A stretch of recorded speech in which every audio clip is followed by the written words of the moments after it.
성도 여러분 안녕하십니까? 오늘 이 시간 하나님의 말씀을 함께 나누고 또 기도하기 위해 모인 모든 성도님들을 진심으로 환영합니다. 하나님께서 이 말씀에 참여하는 모두에게 은혜를 허락해 주시기를 소망합니다. 오늘은 모세의 법, 사회법이라는 주제로 함께 말씀의 은혜를 나누고자 합니다. 우리는 크게 모세의 법을 세 가지로 구분을 합니다. 첫째는 시민법이라고도 불리는 사회법이고, 둘째는 제사나 종교의식과 관련된 의식법이고, 셋째는 십계명으로 대표되는 도덕법입니다. 모세의 법을 이렇게 세 가지로 구분하는 이유는 그 법이 적용되는 대상이나 분야 또는 시기가 다 다르기 때문입니다. 그럼 지금부터 각 법의 특징들과 그것이 예수님 당시 사회에는 어떠한 영향을 미쳤는지, 그리고 오늘날 우리에게는 어떠한 관련이 있는지 함께 살펴보도록 하겠습니다. 예수님 당시 로마는 강력한 법 체계를 가지고 있었지만 자신이 통치하는 나라의 모든 부분을 다 통제하려고 하지는 않았습니다.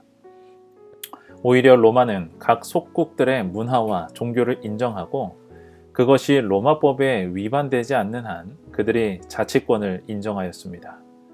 그래서 이스라엘도 그들이 가지고 있는 관습에 따라서 백성들의 옳고 그름을 판단할 수 있었는데, 이 일을 하는 기관이 바로 사내들인이었습니다. 사내들인 회원은 의장인 대제사장을 포함해서 모두 71명이었는데 그들은 유대 사회의 종교적, 정치적 자치 조직으로 사회의 문제들을 해결하고 재판하는 일을 맡았습니다. 성경에는 주로 공회라고 표현이 되어 있는데요. 이 조직은 자체의 군사력을 보유할 정도로 힘이 있었고, 이러한 공권력으로 종교적, 사회적 분쟁을 해결하는 일에 동원되었습니다. 겟세마네 동산에서 예수님을 잡으러 온 사람들 중에 대제사장의 하속이 있었는데 아마 이들은 사내들인에 속한 사람들이었을 것입니다. 이렇게 유대 사회 내에 정치적, 종교적 자치권을 가지고 대법원의 기능을 했던 사내들인은 그들 나름대로의 법을 가지고 있었는데, 그것이 바로 모세의 법에 기록된 시민법, 즉 사회법이었습니다. 이 법은 유대인이면 누구나 지켜야 할 의무가 있는 법이었습니다.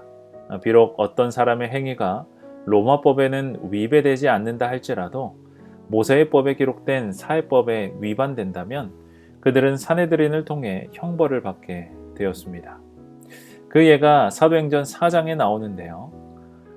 공회 앞에 선 베드로와 요한은 예수님의 죽으심과 부활을 담대히 전했는데, 공회는 이들이 모세의 법을 위반했다고 판단하고는 그들을 감옥에 가두었습니다.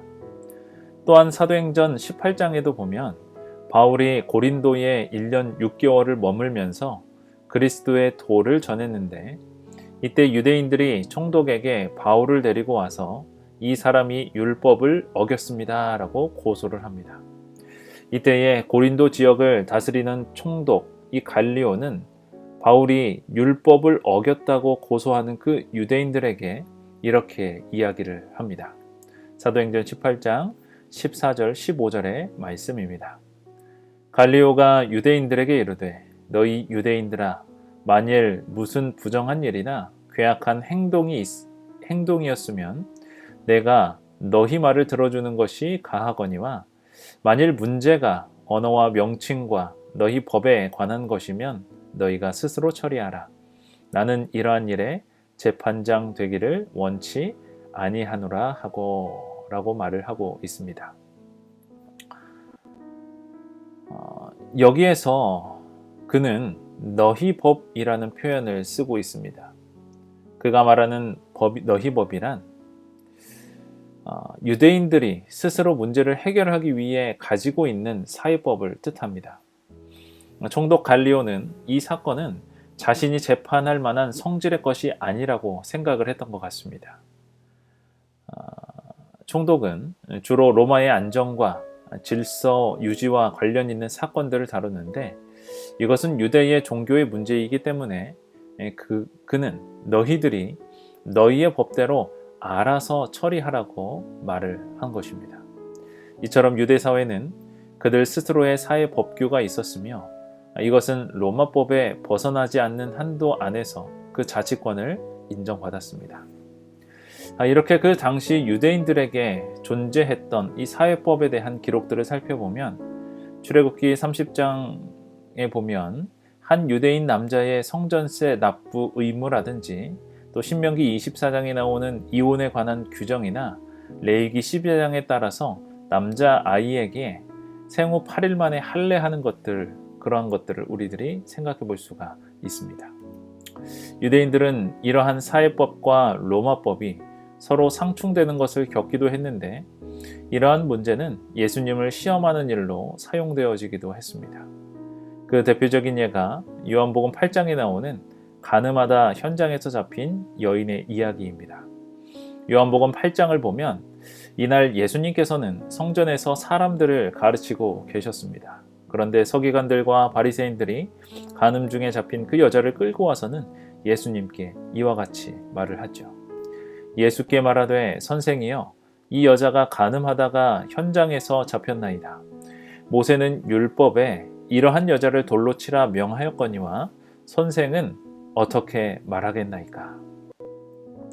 여기에는 두 가지 법이 미묘하게 상충되고 있습니다. 그것은 바로 로마의 법과 모세의 법입니다. 모세의 법에 의하면 간음한 여자는 돌로 쳐야 하지만 로마법에 의하면 식민 통치를 받고 있는 유대인들은 스스로 사형을 집행할 수가 없었습니다.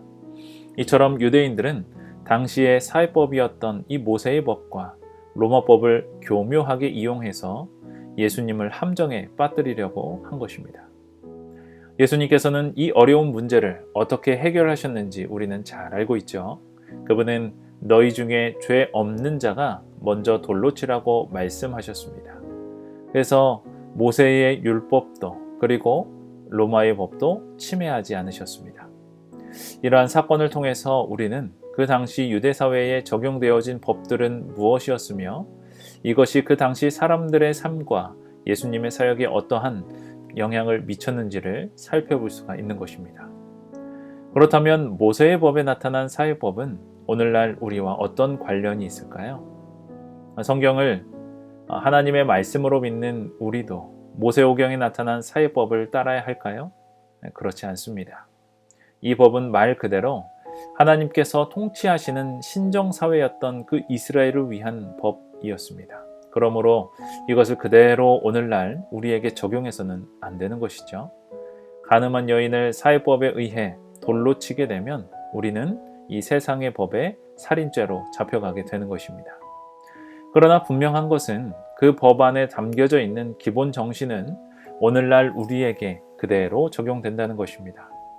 예를 들어 오늘날 간음한 여인을 돌로 쳐서는 안 되지만 간음은 여전히 하나님 앞에 죄임인 분명합니다. 또한 안식일에 일하러 간 사람들을 돌로 쳐서는 안 되지만 안식일을 기억하여 거룩히 지키는 정신은 우리가 분명히 기억해야 하는 것입니다. 이처럼 오늘날 우리는 모세의 법에 기록된 이 사회법을 문자 그대로 따를 수는 없지만 그 법에 담겨진 정신과 근본 원리는 여전히 지켜져야 하는 것입니다. 그런데 그 중요한 원리들이 담겨져 있는 법이 바로 도덕법인데 이에 대해서는 다음에 한번 살펴보도록 하겠습니다. 성도 여러분, 우리가 살아가는 사회법과 하나님의 율법이 다르다 하여서 우리가 하나를 선택하여 지키는 것은 잘못된 일입니다. 사회에 속하여 살아가는 그 의무를 다하되 하나님의 율법을 신실히 지키는 우리 모두가 되기를 간절히 바랍니다. 기도하겠습니다.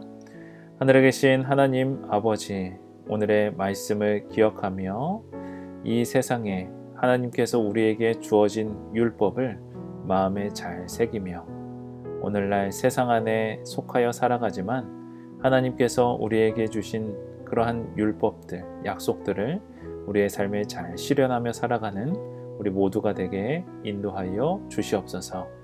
사랑의 예수님의 이름으로 기도드립니다. 아멘. 오늘도 함께 기도하는 시간을 갖도록 하겠습니다. 기도하며 하나님 안에 오늘도 의지하며 살아가는 그런 결심이 있는 시간이 되시고 하나님과 함께 동행하는 거룩한 하루 되시기를 간절히 바랍니다. 기도하겠습니다.